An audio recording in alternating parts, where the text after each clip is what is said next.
Israel will fight through to victory against Hamas, even if the whole world turns against it, including the United States.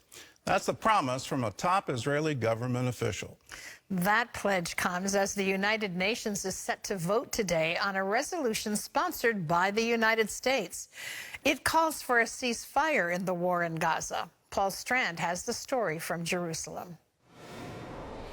U.S. Secretary of State Antony Blinken is making it clear ahead of the UN vote that a ceasefire and hostage deal is a top concern for the U.S. There's a clear consensus around a number of shared priorities. First, the need for an immediate, sustained ceasefire with the release of hostages. While there could be a pause in the war, the feelings of hostility toward Israel remain, as new polling shows most Palestinians are still on the side of Hamas. 71% of Palestinians in Gaza and Judea and Samaria, known as the West Bank, say Hamas made the right decision to launch the attacks against Israel on October 7th. 94% think Israel has committed war crimes during the current fighting, but 91% do not think Hamas did. In fact, 93% say Hamas did not commit the atrocities seen in the videos of October 7th.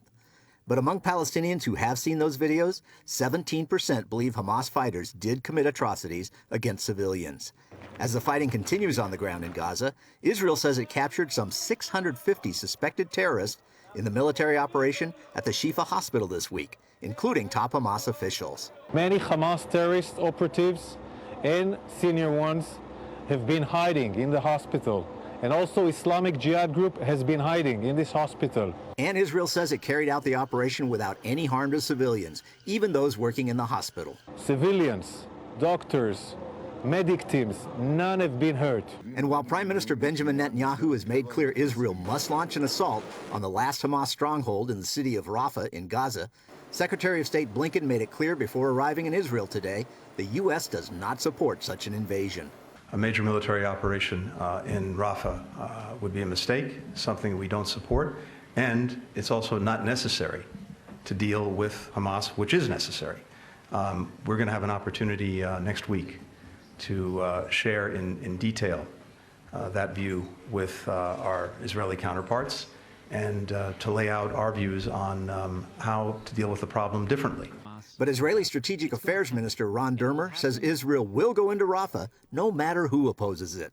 Even if the entire world turns on Israel, including the United States, we're going to fight. Paul Strand, CBN News, Jerusalem.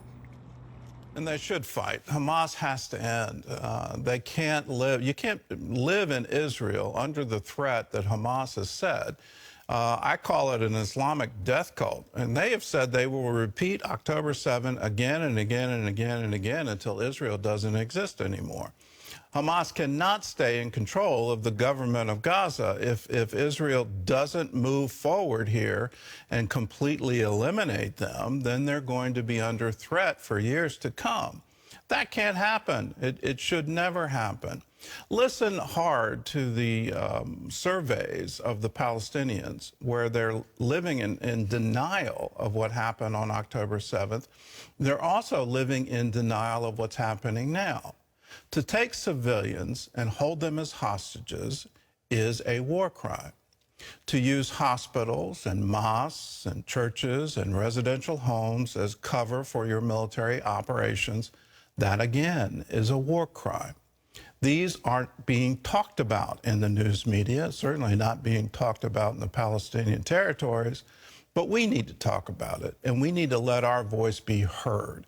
So please today, call your representative in Congress, call your senator, let them know, let them know how you feel and how you want them to support Israel.